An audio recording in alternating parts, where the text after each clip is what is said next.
Remember, dividends going to decrease retained earnings, right? So retained earnings is one of the shareholder equity, right? So dividends is an important item, right, for the shareholders equity section. Okay, the dividends. So we have the okay. So generally speaking, okay, so we have three kinds of dividends. Okay, so let's talk about the cash dividends first. Generally speaking, company has no obligation to issue dividends. Okay, unless the board of director had meetings, they agree they're going to issue dividends, and then they're going to make an announcement. Okay, we call it declared by the board of directors. So we call that a declaration date or announcement date. Okay, on the day after the board of director meetings, so they make an announcement. Okay, so that's called declaration date. So that's a on the announcement they said, oh, we're going to issue dividend, $10,000 dividends. Okay, so that's this. Okay, we're going to issue $10,000 dividends. So that's the declaration date. At that date, we have obligation. Okay, so because we already promised, right? And what's the journals and the declaration date? Dividends gonna decrease retained earnings. That's why we debit retained earnings, and then we credit dividends payable. So that's our liability because dividends payable. So this is called the so-called declaration date. Okay, so another way to do this, you can debit dividends for $10,000 instead of debit retained earnings. Okay, but then at the end of the year, you want to we want to close the dividend to retained earnings, right? So and then it's going to be the same thing, right? So you're going to debit the retained earnings at the end. Okay, so in this case, you can it will be better to just decrease retained earnings directly. Okay, so you have choice basically.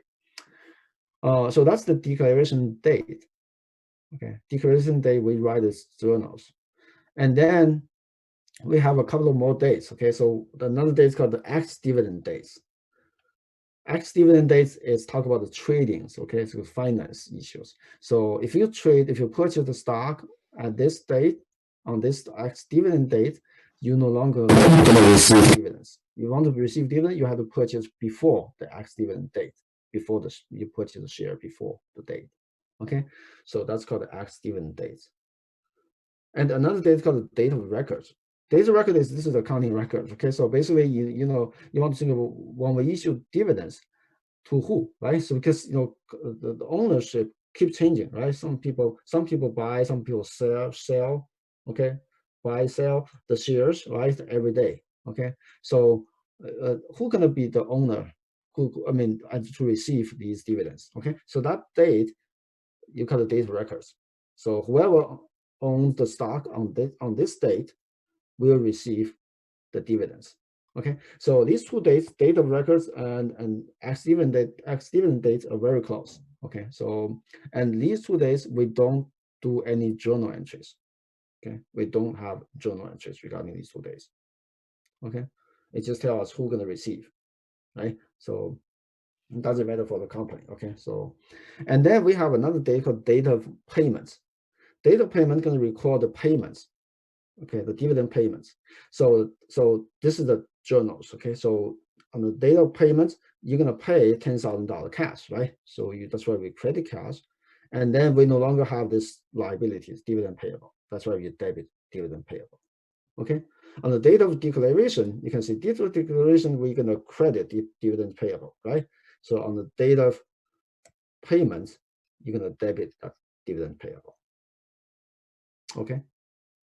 So dividend, okay, so dividend you have several dates, right? So date of declaration, and then date of payments. Those 2 dates you need to have a journal entries. Okay, so those the cash dividends, and then we do have property dividends. Property dividends, okay. So this is the second type of dividends. Sometimes we don't give cash back to the owner. Instead, we give some kind of assets, non-cash assets. Okay, so this is the example. Let's see how to deal with that. So on October 1st, the board of directors declared a property dividends of 2 million shares of this B-Man Corporation preferred stock. Okay, so we purchased this preferred stock in March. okay, as an investment.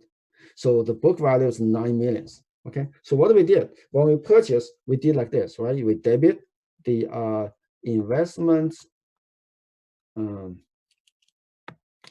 investment in this Beeman Corporation, right? So we debit investment in for 9 million, right? So we credit the cash. This is what when we purchase, okay? This is March, okay?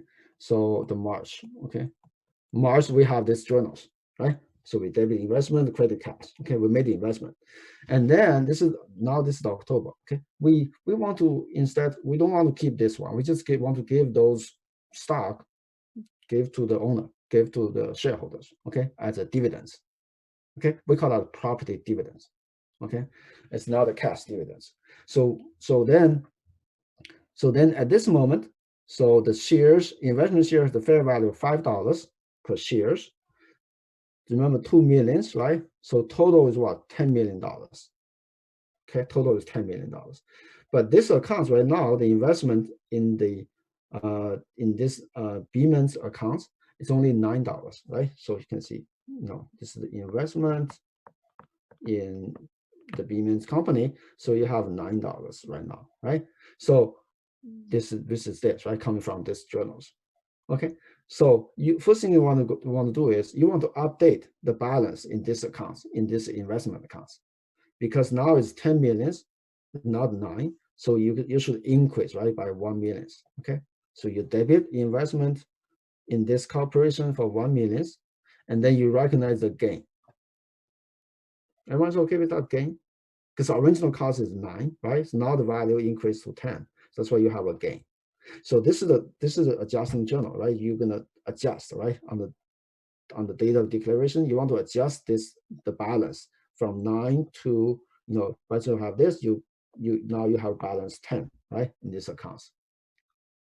So then you declare, right, to give to the owner, and then what are you gonna do? Remember, you're gonna issue dividends. Dividends can decrease retained earnings. That's why you debit retained earnings, right, for 10, which is total value, okay, of that stock investment.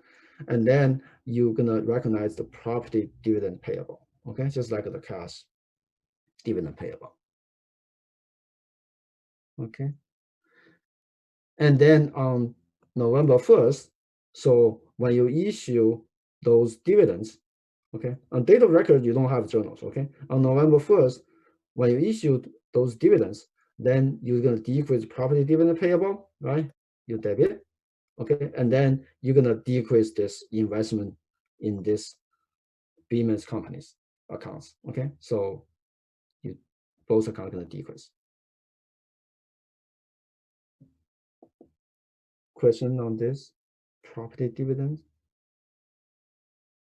So kind of similar to cash dividend, right? But instead you have this is typical, we call it property dividend, usually the stock. Okay, so you want to update. Okay, you want to update the balance in this investment accounts first, and then you follow the dividends, right? So you decrease the retained earning, you recognize the property dividend payable.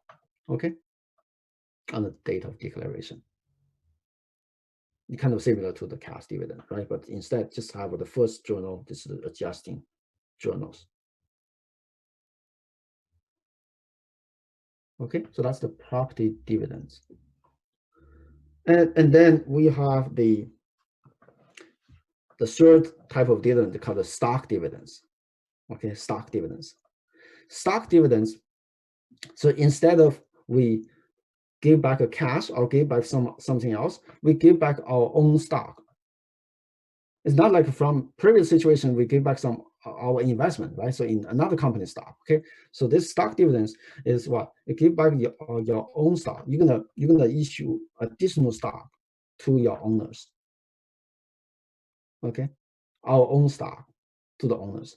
So stock dividend actually is an illusion, okay? It's an illusion. Why? Because let's say we have a company, okay? So let's say we have a company, okay? So this is a company and then owned by 3 persons, okay? Owned by 3 persons.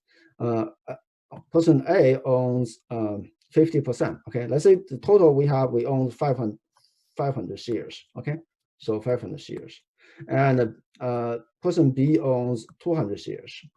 Okay, person C owns 300 shares. Okay, so this is how much share we have. Then let's say we're gonna give them additional stock, right? So as dividends. Okay, let's say we issue 100%, 100% stock dividends. Okay, 100% means what? So now A, 500 shares, we give them 100%. We give them another 500. So 500 plus 500. Now they're gonna have what? 1,000 shares total. This person.